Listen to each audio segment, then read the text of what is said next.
Industries and Commerce Department and Minister Industries and Commerce Department, Dr. Kristin Raipati, welcome. I am Singh. And on behalf of Honorable Chief Minister and Government of Haryana, ये प्रस्तुति पिछले साल माननीय प्रधानमंत्री के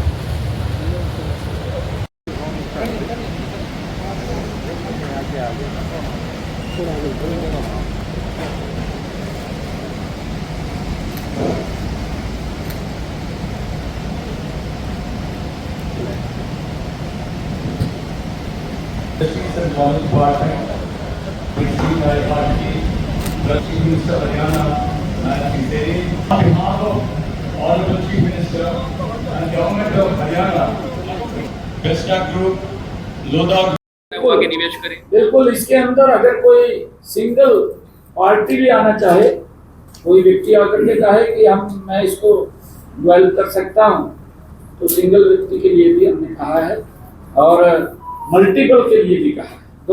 हम दोनों तरफ निर्णय करेंगे। अगर कोई सिंगल व्यक्ति आता है तो सिंगल व्यक्ति है, नहीं तो मल्टीपल फेसेस के अंदर हम सब अच्छा प्रोजेक्ट है और HSIIDC से खुद संभाल रहा है, खुद मिनिस्टर भी रिसीव और मैं काफी समय से। तो ये जो आज जो बिल्डर्स बुलाए थे, सिग्नेचर और ये जितने भी सभी थे, क्या इनकी भागीदारी भी इसी में सुनिश्चित की जा रही है? प्राइवेट हाथों में देने की भी योजना है कि नहीं? देखिए, क्योंकि ये जब ग्लोबल सिटी बन रहा है या अलग सिटी का निर्माण हो रहा है और अंतरराष्ट्रीय मानकों के आधार के ऊपर इसका निर्माण हो रहा है, तो इसके अंदर क्योंकि अगर कोई पार्टी आती है इसको डेवलप करने के लिए, क्यों ना सारे वो तो सरकार उसके नॉर्म्स देखेगी, उसके अंदर नॉर्म्स देख करके जो भी पार्टी उसके अंदर आकर के कहेगी कि मैं यहाँ करना चाहती हूँ। क्षेत्र के लोगों को ये भी कुछ फायदा होगा जो ये इनकी जमीनी या जिन लोगों की भागीदारी है, स्पेशली चाहे हरियाणा की बात की जाए, उनके क्षेत्र के लोगों के लिए क्या विचार करेंगे? नहीं, मैंने कहा है ना कि एम्प्लॉयमेंट भी लगभग 5 लाख के करीब में यहाँ जनरेट होगा। तो हरियाणा के लोगों को सर पिछले समय में हमने कई बार टेंडर लगाए हैं जमीन के लिए, बहुत सारे बिड भी इन्वाइट किए, पर अभी तक सक्सेसफुल नहीं हुआ। काफी लोग नहीं भी हैं। इससे पहले हम दुबई में बाकी हमने इसकी पूरी टाइमलाइन तय की है और उस टाइमलाइन के इसलिए क्या ऐसा भी है सेवा केंद्र इस टाइप का बनाया हुआ एक छत के नीचे, क्या कोई तमाम जो लोग निवेशक आना चाहते हैं तो कहां संपर्क करते हैं तमाम उनके? हाँ, ये हमने कहा है। ऐसा क्या है? ये हमने कहा है कि किसी भी व्यक्ति को हम यहाँ दिक्कत एनओसीज के लिए नहीं आने देंगे, क्योंकि single window system, single roof system, हम उसको लेकर के भी समय समय के ऊपर उसको वॉच करते रहते हैं। और अब हमने ये इसके लिए नहीं, अन्य प्रोजेक्ट्स के लिए भी हमने हरियाणा के अंदर अलग से 10 IMT बनाने की बात कही और उसके लिए हम जगह को भी चिन्हित कर रहे हैं। जब जगह को हम चिन्हित कर रहे हैं, अगर कोई इन्वेस्टर्स यहाँ इन्वेस्ट के लिए आता है और एक एप्लीकेशन देता है, तो उसके लिए हमने मात्र 15 दिन का 14 दिन का समय रखा है कि 14 दिन के अंदर अगर वो अप्लाई करता है उसको सभी की सभी NOCs उपलब्ध हो जाएंगी। अगर ऑब्जेक्शन लगता है तो उसका अंतिम समय हमने 30 दिन रखा है कि 30 दिन के अंदर वो पूरा करके अपनी पूरी NOC। नहीं, यहाँ मैंने कहा है कि यहाँ से एयरपोर्ट तो मात्र 20 मिनट का रास्ता है। मैंने आपको कहा हेलीपैड का मात्र यहाँ से 5-7-10 मिनट का है। सर बिल्डरों का IMT खरगोदा भी जा रहे हैं, आपके खरगोदा भी जा रहे हैं, वहाँ क्या कुछ है आज किस तरीके का वहाँ पर भी क्या कुछ मीटिंग रहने वाली है निवेशकों का, क्या वहाँ कुछ क्या उद्देश्य है? वहाँ पर भी अलग, क्योंकि कुछ इन्वेस्टर्स वहाँ पर भी हैं और उनसे भी मिलेंगे, क्योंकि इंडस्ट्री के अंदर एक बड़ा प्रोजेक्ट मारुति का खरगोदा में लगभग तैयार हो गया है और वो प्रोडक्शन के अंदर अभी आ जाएगा। और उसके साथ साथ और भी वहाँ पर जो इन्वेस्टर्स हैं वो इन्वेस्टर्स से भी बात करेंगे, वो भी बड़े प्रोजेक्ट वहाँ पर आ रहे हैं उन सबसे भी बातचीत करने का आज हमारा विषय है। सर, और इस ग्लोबल सिटी के बाद 3 दिन बाद एक बड़ा अवसर है, 3 दिन बाद एक बड़ा अवसर है हरियाणा के लिए, हिसार यमुनानगर को लेकर के, प्रधानमंत्री को लेकर क्या कुछ अब अपेक्षा की जाए? हरियाणा में कुछ क्या और खास नया हो सकता है, क्या क्या सामने आ सकता है?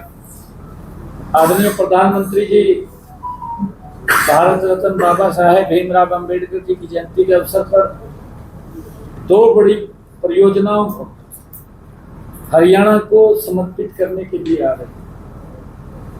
एक महाराजा अग्रसेन एयरपोर्ट, जहां इस प्रकार का कोई बड़ा प्रोजेक्ट आता है तो उस क्षेत्र का ऑटोमेटिक और विकास की एक गति से आगे बढ़ता है।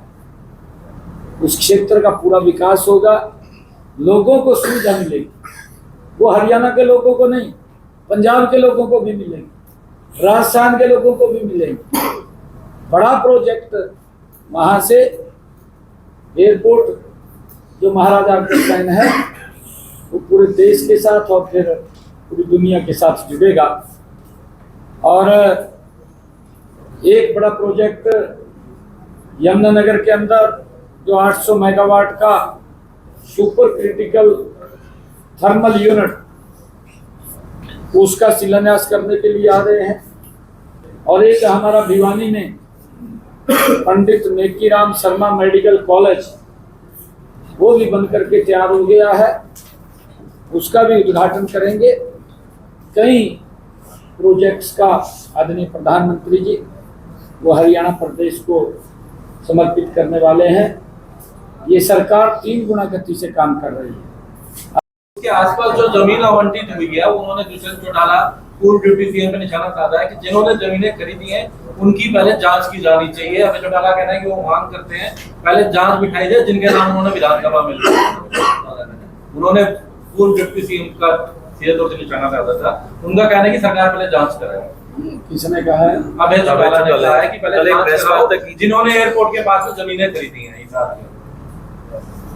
चलिए, अभी तो आदरणीय प्रधानमंत्री जी देश को प्रोजेक्ट समर्पित करने के लिए आ रहे हैं।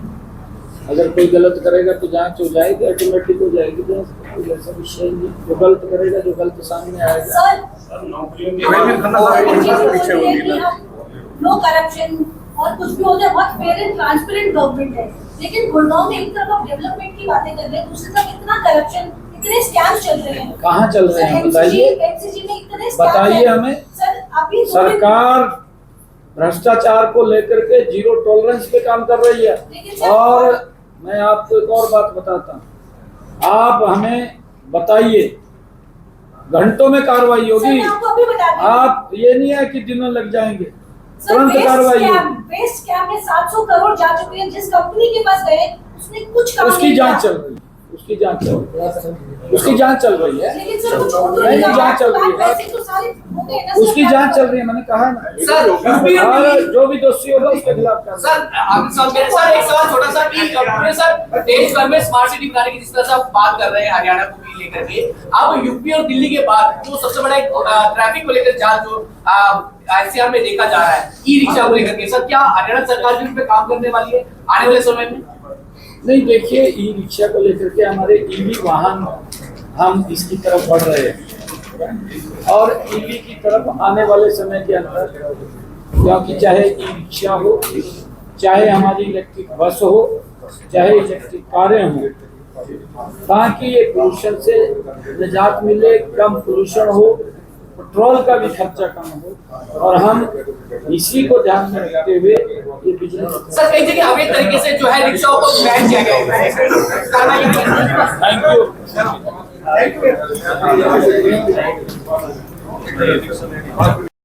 10.5 किलोमीटर के अंदर इसका जो ये टनल की यूटिलिटी टनल होगी, जिसके अंदर ये सारी सुविधाएं रहेंगी, वो इसके अंदर होंगी। इस ग्लोबल सिटी में जो पानी की आपूर्ति को सुनिश्चित करने के लिए 18 एकड़ में एक 350 मिलियन लीटर की क्षमता का मास बैलेंसिंग रिजर्वायर बनाया जाएगा जो जल भंडारण के रूप में काम करेगा, इस सिटी की सुंदरता बढ़ाएगा और यह ग्लोबल सिटी के लिए 7 दिनों का बैकअप का इसके अंदर प्रावधान होगा कि अगर कोई दिक्कत भी आती है तो पानी की दिक्कत यहाँ ना रहे। इस ग्लोबल सिटी की एक और विशेषता यह रहेगी कि इसकी कनेक्टिविटी दिल्ली के अंतर्राष्ट्रीय हवाई अड्डे से केवल 30 मिनट की यहाँ से रहेगी और रेलवे स्टेशन ICD से मात्र 20 मिनट की रहेगी। हेलीपोर्ट और मल्टी मॉडल ट्रांजिट से ये मात्र 10 मिनट की दूरी रहेगी। सड़क से इनकी कनेक्टिविटी NPR, SPR और CPR और NH48 से कनेक्टिविटी इसकी रहेगी।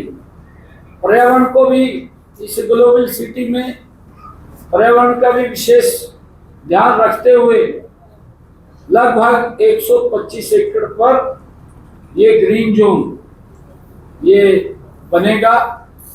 इसमें जो पौधे लगेंगे जिसकी मैंने बात की है कि टेम्परेचर को मेंटेन रखेगा इसकी सुंदरता के लिए, और चाहे इसमें सड़कों की बात हो चाहे बिल्डिंग प्लान्स की बात हो, जो प्रधानमंत्री जी का विजन है कि विकसित भारत बनाना है, उस विकसित भारत विकसित हरियाणा में ये महत्वपूर्ण परियोजनाएं हैं जो इसको गति से आगे बढ़ाने का काम करें। विधानसभा में विनेश फोगाट ने आपसे सवाल किया था कि आपने वायदा पूरा नहीं किया इनाम का। विनेश फोगाट ने आपसे विधानसभा में सवाल किया था कि आपने वायदा पूरा नहीं किया अपना इनाम देने का, क्या वो इनामी राशि से दी जा रही है? पिछले कुछ दिनों से चल रहा है। मैंने तो तभी बोल दिया था उनको, मैंने तभी बोल दिया था, उनके ऊपर है। हमने तो कह दिया था, हम कोई ऐसा नहीं है, जो हमने कहा है वो सरकार पूरा करती है। हरियाणा में मिशन के मामले बढ़ रहे हैं। स्वास्थ्य विभाग का ये कहना है कि 1500 केंद्रों में से 300 केंद्रों को बंद कर दिया गया है, अधिकारियों का तबादले कर दिए गए। क्या इस पर लगाम लगेगी? देखिए 2014 से पहले का लिंगानुपात आप देखिए, बीच में अगर ये कोई कारण नहीं है कि इस कारण से हुआ है या वो हुआ है, परंतु अभी भी सरकार उसी मिशन मोड में काम कर रही है। अगर कोई भी व्यक्ति इस कुप्रथा के अंदर संलिप्त मिलता है, सरकार उसके खिलाफ सख्त कार्रवाई करती है और उसको गहनता से जांच करके, ऐसा नहीं है। मैं धन्यवाद करूंगा टीवी चैनल्स का, मैंने तो कहा भी है उनको बुला करके आप उसकी जड़ के अंदर जाइए कि अगर कोई लोग इसमें संलिप्त है उनके खिलाफ हम सख्त कार्रवाई करेंगे। आज सेक्स रेशो के अंदर आदरणीय मोदी जी जो शब्द बोल करके गए थे हरियाणा के अंदर, उस सेक्स रेशो में बड़ा सुधार हमने पिछले 10 वर्षों के अंदर किया है और कर रहे हैं, क्योंकि नई नई तकनीक का लोग उपयोग करते हैं। उस तकनीक के साथ हम भी उसको डीपली सर्च करके उनके खिलाफ कार्रवाई भी करते हैं। रमेश चौटाला ने एक प्रेस कॉन्फ्रेंस, इसको देखने भी लोग वो आएंगे और यहाँ पर हमारे जो ठेकेदार हैं उसकी प्रक्रिया में वो लगे हुए हैं, दिनेश चंद्र जी। इस ग्लोबल सिटी में चाहे सड़कों की बात हो, चाहे यूटिलिटी टनल की बात हो, और IMT जो मानेसर ट्रेड है वो भी 1.6 किलोमीटर इसके कनेक्टिविटी की बात हो, उसके साथ ही क्योंकि इसमें जो बिजली की जो लाइनें हैं वो भी सब अंडरग्राउंड यहाँ पर मिलेगी। जैसा हमने कहा है कि अंतर्राष्ट्रीय मानकों पर आधारित ये प्रोजेक्ट होगा और अपने समय में टाइम लाइन के अंदर ये पूरा होगा। और उसको लेकर के इस परियोजना में लगभग जब ये पूरा तैयार होगा तो 1 लाख करोड़ से अधिक की निवेश की क्षमता इसकी रहेगी, जो लगभग यहाँ पर 16 लाख लोगों के जीवन को ये प्रभावित करेगा। इस परियोजना के लागू होने से लगभग 5 लाख लोगों के लिए रोजगार के नए अवसर भी इसके माध्यम से खड़े होंगे। और जैसा मैंने अभी कहा है कि यूटिलिटी टनल होगी जिसमें वाटर पाइपलाइन, इलेक्ट्रिक केबल और अग्निशमन की सेवाएं, लाइटिंग सिस्टम, वेंटिलेशन सिस्टम और फायर डिटेक्शन, आर्थिक सिस्टम, ये प्रावधान इसके अंदर होगा। ये एक मील का पत्थर साबित होगा। ये ग्लोबल सिटी 1000 एकड़ में डेवलप होगी। इसमें अलग अलग जो इसकी योजना बनी है, इस योजना के अनुसार इसमें मिक्स यूज लैंड, इसमें अलग से रेसिडेंशियल भी रहेगा, इसमें कमर्शियल भी रहेगा, इसमें हॉस्पिटलिटी भी रहेगी और इसमें इसके साथ साथ एजुकेशनल इंस्टीट्यूट भी इसके अंदर रहेंगे। ओपन स्पेस भी इसमें रहेगा। ग्रीनरी के हिसाब से ज्यादा ग्रीनरी हो वो पौधे भी लगेंगे। जो गुरुग्राम का टेम्परेचर है उस टेम्परेचर से इस ग्लोबल सिटी में उसका टेम्परेचर कम रहे, उन मानकों के आधार के ऊपर ये ग्लोबल सिटी बनने जा रही है। यह ग्लोबल सिटी लगभग फर्स्ट चरण में इस परियोजना का जो क्षेत्रफल है वो 587 एकड़ का है। फर्स्ट चरण में, फर्स्ट चरण की जो कुल परियोजना लागत है वो 940 करोड़ रुपए है, ताकि इस ग्लोबल सिटी में, जैसा मैंने कहा है कि अंतरराष्ट्रीय सुविधाओं से सुसज्जित भी जो अंतरराष्ट्रीय मानक हैं उन मानकों के अनुरूप ये सिटी बनेगी। और उसी को लेकर के आज हमारे बहुत यहाँ पर बड़े महानुभाव आए थे। इसके अंदर हमारे बेस्टेज ग्रुप के लोग थे, इसमें लौटा ग्रुप आया था, DLF यहाँ पर मौजूद था और हीरो रियल्टी यहाँ मौजूद था, LNT रियल्टी यहाँ मौजूद था और अडानी रियल्टी यहाँ मौजूद था और प्रेस्टीज ग्रुप और Eldeco, signature, PMG, unity group, JLL और CBRE, ASF, embassy group, DRA, ये सभी बहुत जो प्रमुख हमारे मेंबरान थे इस ग्लोबल सिटी में, वो सभी पार्टिसिपेट के लिए और यहाँ उन्होंने आकर के उसमें सुझाव भी उन्होंने दिए हैं। उनके सुझाव भी हमने दिए हैं कि जो और इसमें क्या अच्छा कर सकते हैं, उसको लेकर के भी हमने सुझाव दिए हैं। ये सभी बड़ी पार्टियां भी आज यहाँ उपस्थित हैं। क्योंकि अंतर्राष्ट्रीय स्तर पर इसका निर्माण किया